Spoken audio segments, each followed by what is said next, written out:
రాజమండ్రి వద్ద గోదావరి వరద ఉధృతి వేగంగా తగ్గుతోంది. బ్యారేజ్ వద్ద 11.6 అడుగులకు నీటి మట్టం చేరుకుంది. వరద ప్రవాహం తగ్గడంతో ధవళేశ్వరం బ్యారేజ్ వద్ద మొదటి ప్రమాద హెచ్చరిక ఉపసంహరించారు. ప్రస్తుతం బ్యారేజ్ నుంచి 9,62,000 క్యూసెక్కుల మిగులు జలాలు సముద్రంలోకి విడుదల చేస్తున్నారు. 3 రోజులుగా మహోగ్ర రూపం దాల్చిన గోదావరి శాంతించడంతో పరివాహక ప్రాంత ప్రజలు ఊపిరి పీల్చుకుంటున్నారు. మరో 24 గంటల్లో సాధారణ పరిస్థితికి గోదావరి వరద తగ్గనుంది. దీనికి సంబంధించి మరింత సమాచారం రాజమండ్రి నుంచి మా ప్రతినిధి శ్రీనివాస్ అందిస్తారు.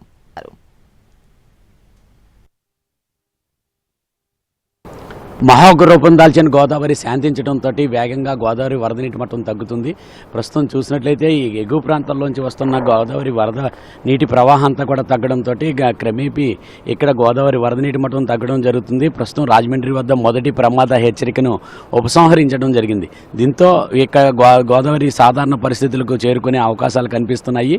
మరొక 24 గంటల్లో సాధారణ పరిస్థితికి చేరుకునే అవకాశం ఉంటుంది. అయితే గత 3 రోజులుగా చూసినట్లయితే గోదావరి మహోగ్ర రూపం దాల్చింది. దీంతో ఎగువ ప్రాంతాల్లోంచి భారీగా వరద నీరు వచ్చి చేరడంతో ఇక్కడ గోదావరి క్రమేపీ పెరగడం జరిగింది. తర్వాత భద్రాచలం దగ్గర ఎగువ ప్రాంతాల్లోని కూడా ఛత్తీస్గఢ్, హైదరాబాద్, తెలంగాణ అలాగే మహారాష్ట్ర రాష్ట్రాల్లోని వర్షాలు తగ్గుముఖం పట్టడంతో గోదావరికి వచ్చే వరద నీటి ప్రవాహం క్రమేపీ తగ్గుతూ రావడం జరిగింది.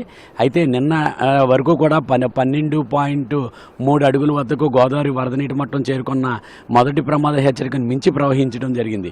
అయితే నిన్నటి నుంచి కూడా గంటకి 1 పాయింట్ చొప్పున తగ్గుతూ రావడంతో ప్రస్తుతం ధవళేశ్వరం బ్యారేజ్ దగ్గర 11.60 అడుగులకు గోదావరి వరద నీటి మట్టం తగ్గింది. అయితే మొదటి ప్రమాద హెచ్చరికను మించి తగ్గడంతో ఈ మొదటి ప్రమాద హెచ్చరికను ఎత్తివేశారు.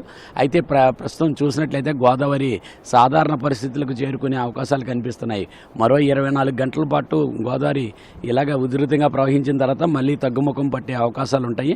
అల్లూరు సీతారామరాజు జిల్లాలోని విలీన మండలాల్లోని చింతూరు, కోనవరం, విఆర్పురం, ఎట్టపాక ప్రాంతాలన్నీ కూడా గత 4 రోజుల నుంచి జలదిగ్బంధంలో చిక్కుకున్న ప్రాంతాలన్నీ కూడా తేరుకోవడం జరిగింది. గోదావరి నదీ పరివాహక ప్రాంత ప్రజలందరూ కూడా గోదావరి తగ్గుముఖం పట్టడంతో ఊపిరి పీల్చుకుంటున్నారు. దేవీపట్నం దగ్గర రంపచోడవరం నియోజకవర్గానికి సంబంధించి అక్కడ దేవీపట్నం దగ్గర కూడా గోదావరి వరద నీటి మట్టం క్రమేపీ తగ్గడం జరుగుతుంది.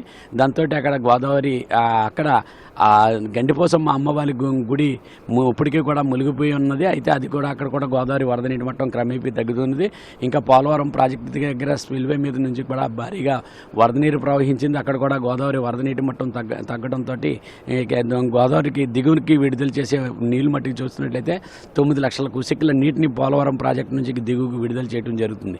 దీంతో గోదావరి నదీ పరివాహక ప్రాంత ప్రజలందరూ కూడా గోదావరి ప్రాంతంతో ఇన్ని రోజులు కూడా 3 రోజులుగా బిక్కుమంటూ గడిపిన ప్రజలందరూ కూడా ఇప్పుడు ప్రస్తుతం ఊపిరి పీల్చుకోవడం జరుగుతున్నది. లంక గ్రామాలన్నీ కూడా తేరుకుంటున్నాయి. అయితే మరొక ఈ సాయంత్రానికి ఇంకా గోదావరి మరింత తగ్గే అవకాశం ఉన్న కారణంగా అప్పుడు తర్వాత మళ్ళీ తిరిగి వాళ్ళు లంక గ్రామాలకి మళ్ళీ తిరిగి కొంతమంది పునరావాస కేంద్రాలకి చేరుకోవడం జరిగింది. అయితే వాళ్ళందరూ కూడా తిరిగి మళ్ళీ వాళ్ళ స్వస్థలాలకి అక్కడ లంక గ్రామాలకి మళ్ళీ చేరుకునే అవకాశాలు ఉన్నాయి. గోదావరి పరివాహక ప్రాంత ప్రజల మట్టికి మరొక 24 గంటల పాటు అప్రమత్తంగా ఉండాలి. అప్పటి వరకు కూడా గోదావరి మరింత తగ్గేంత వరకు కూడా సాధారణ పరిస్థితులు నెలకొనే వరకు కూడా ప్రజలు కాస్త అప్రమత్తంగా ఉండాలని చెప్పడం జరుగుతున్నది. దీంతో ప్రజలందరూ కూడా అంటే కేవలం మొదటి ప్రమాద హెచ్చరికను మించి మాత్రమే గోదావరి ప్రవహించి మళ్ళీ ఇప్పుడు మొదటి ప్రమాద హెచ్చరికను కూడా ఉపసంహరించడంతో గోదావరి పరివాహక ప్రాంత ప్రజలందరూ కూడా ఊపిరి పీల్చుకుంటున్నారు. కెమెరామెన్ వాసుతో శ్రీనివాస్, NTV, రాజమండ్రి.